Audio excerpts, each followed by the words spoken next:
22 जनवरी 1857 के दिन कोलकाता के करीब दमदम शहर में बज़ाहिर एक मामूली सा वाक़या पेश आया। शहर के असलहा खाने में एक दलित हिंदू मुलाजिम ने ऊंची जात के एक सिपाही से पानी का बर्तन मांगा। सिपाही ने मगरूर लहजे में जवाब दिया, तुम्हारे छूने से मेरा बर्तन नापाक हो जाएगा। दलित बोला, तुम्हें अपनी ऊंची जात का बहुत घुमंड है ना, जरा इंतजार करो जब गोरा साहब तुम्हें गाय और सूअर के कारतूस चबाने पर मजबूर कर देंगे, फिर देखता हूं तुम्हारी ऊंची जात कहां जाती है। सिपाही ये सुनकर भौंचका रह गया।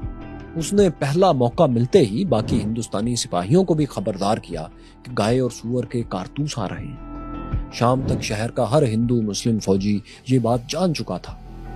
गाय का गोश्त हिंदुओं के लिए और सूअर मुसलमानों के नजदीक हराम था। सो क्या हुआ कि हिंदुस्तानी सिपाहियों ने नए कारतूस इस्तेमाल करने से इनकार कर दिया। ये इनकार उस 1857 की लड़ाई का आगाज था जिसे अंग्रेज सरकार बगावत और हिंदुस्तानी जंगे आजादी कहते हैं। ये मुतनाज़े कारतूस दोस्तों नई ब्रिटिश राइफल इनफील्ड में इस्तेमाल होना थे। इन कारतूसों का बारूद और गोली जिस कागज में लिपटा हुआ आता था वो कागज किसी भी जानवर की चर्बी से तर किया जाता था ताकि बारूद और गोली आसानी से राइफल की बैरल में जा सके, यानी चर्बी ग्रीस का काम करती थी। इसके रैपर इस कागज को दांतों से काट कर खोलना पड़ता था और इसी के बारे में मशहूर हुआ था कि अंग्रेज इसे सूअर और गाय की चर्बी से लुब्रिकेट कर रहे हैं। इस वाक़े की इत्तला जब ब्रिटिश दारुल हुकूमत कलकत्ता पहुंची कि इस तरह की अफवाह फैल गई है मुस्लिम और हिंदू फौजियों में, तो इंक्वायरी कराई गई। मालूम हुआ कि कारतूसों में वाकई गाय और सूअर की चर्बी इस्तेमाल हुई थी। गालबन ये किसी मुकामी अंग्रेज अफसर की कारस्तानी थी। इसके बाद कंपनी ने हुक्म जारी किया कि जो कारतूस अभी तैयार हो चुके हैं उन्हें किसी भी ग्रीस के बगैर फौजियों को जारी कर दिया जाए।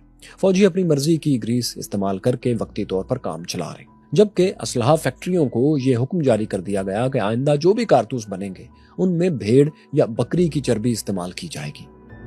ये अहकामात देकर अंग्रेज हुकूमत मुतमईन हो गई कि मामला सेटल हो गया। लेकिन तब तक सिपाहियों में अंग्रेज सरकार से शदीद नफरत पैदा हो चुकी थी, क्योंकि इसकी और भी बहुत सी वजूहात थी।